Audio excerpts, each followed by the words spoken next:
Maybe the Bills just aren't that good. And they kind of proved that to all of us last night as they lost another game to an inferior opponent that they were supposed to beat. They see their record slip to 5-5.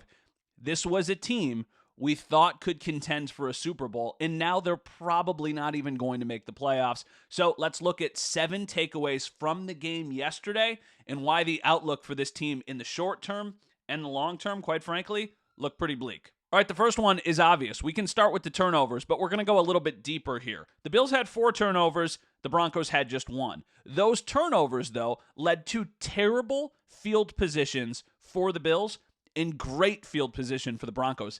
Denver started at their 41-yard line on average. The Bills started at their own 24-yard line on average. For those of you who aren't great at math like myself, that's a 17-yard difference. That's crazy. And then that brings us to number 2. How about time of possession?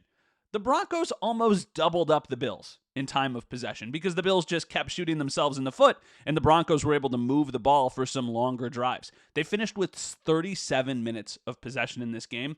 That's not a formula for the Bills to have success. All right, now we need to talk about the turnovers and kind of pull another layer off of the onion. Josh Allen has now thrown an interception or more in 6 straight games.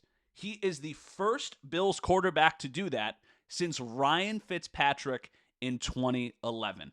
I am not putting all of the blame on Josh Allen, but they do not do a good enough job of protecting the ball. And then when you look at it, not just this year, but long term, the fourth takeaway is only one quarterback has thrown 10 or more interceptions in each of their last 4 seasons.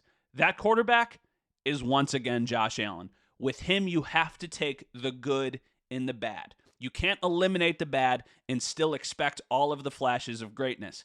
But there needs to be a balance, and that's something they need to figure out. All right, the fifth takeaway brings us to Ken Dorsey and how he is utilizing the offense, because what he is doing is not working. He is not putting this team in situations to succeed. All right, shout out to Dan Orlovsky from ESPN for this one. When the Bills were in shotgun, they were not nearly as effective as they were when Josh Allen was under center.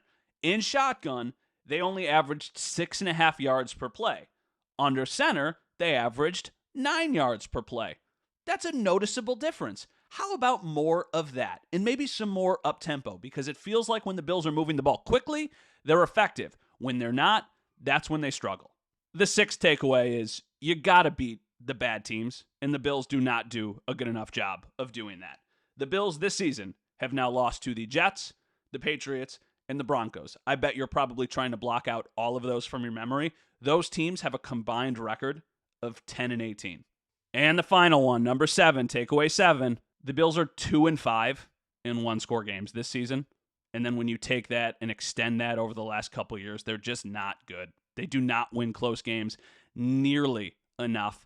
And sometimes you can say, well, that's just a little bit of bad luck. But when you look at it over the course of Sean McDermott's tenure, it's a problem. And this year, they're 2-5. And quite frankly, they could probably be 1-6 because they stole a game against the Giants. So if you're into playoff percentages or any of that kind of stuff, for the Bills, if they won yesterday, they had about a 60% chance of making the playoffs. Now, it's about a 20% chance. So you're telling me there's a chance? Sure. But with the games coming up on the schedule, good luck.